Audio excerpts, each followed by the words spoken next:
नमस्कार, प्राय किचन मराठीमध्ये आपले खूप खूप स्वागत। आज आपण अननसाचा मुरंबा करणार आहोत। तो कसा करायचा ते आपण पाहूया, पण त्याआधी ही व्हिडिओ पूर्णपणे बघा। आवडली तर लाईक करा। चला तर मग आता कसं करायचं ते पाहूयात आपण। इथे मी अननस कापून घेतलाय, साखर आणि वेलची बारीक करून घ्यायची। वेलचीची पावडर असेल ती सुद्धा वापरली तरी चालेल। अननस मी या पद्धतीने कापून घेतले, त्याचे वरचे काटे सगळे काढून घेतलेत। त्याच्या आता मी चकत्या करणार। असा अननस तुम्हाला कापायला जमत नसेल तुम्ही अननसवाल्याकडून कापून आणला तरी चालेल। इथे मी स्वतःच कापलेला आहे। आता त्याच्या फोडी करायच्या। आता सर्व अननसच्या फोडी करून झाल्यात, ते एका आता बाउलमध्ये घेते। आता हे पातेल्यामध्ये बाउल ठेवला आहे, ह्या बाउलच्या मापाने मी अननस घेणार आहे। इथे मी एक बाउल अननस घेतलं। आता त्याच्यामध्ये साखर घ्यायची। साखर इथे मी 1.5 पट घेणार आहे, म्हणजे 1.5 बाउल साखर घेणार आहे।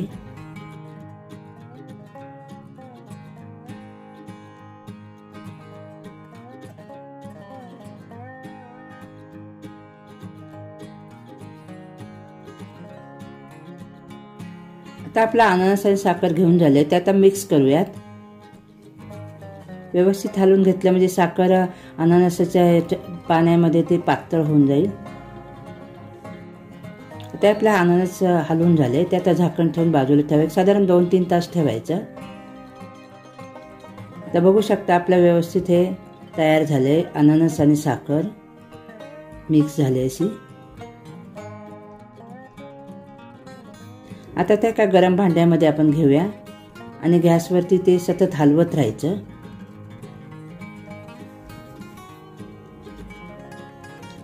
हे बारीक गॅसवरच करायचं। जर मोठ्या गॅसवर केलं तर त्याला सतत हलवत राहायला लागेल। हे साखर विरघळेपर्यंत हलवायचे।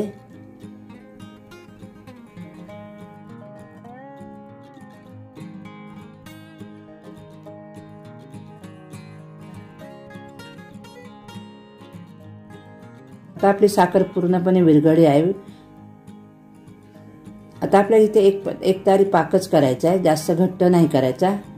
बघू शकता डिशमध्ये मी दाखवलं अशा पद्धतीने एक तारीच पाक करायचा आहे। जास्त घट्ट केला तर ते गार झाल्यानंतर त्याची वडी तयार होईल। जसं अननसाचं हे जे मुरंबा गार होईल तसा तो घट्ट होत राहतो। त्याच्यामध्ये 1 चमचा वेलची टाकायची आणि पुन्हा एकदा व्यवस्थित हलवून घ्यायचं। आता आपला हा अननसचा मुरंबा तयार झाला, बघू शकता। आता आपला हा अननसचा मुरंबा तयार झाला, बघू शकता। गार झाल्यावरती तो किती घट्ट झालाय। आता हा एका काचेच्या बरणीमध्ये भरून ठेवायचा। हा खूप दिवस टिकतो। तर कशी वाटली अननस मुरंब्याची रेसिपी ती कमेंट करून नक्की सांगा। तुम्ही सुद्धा करून बघा, कशी झाली ते सांगा।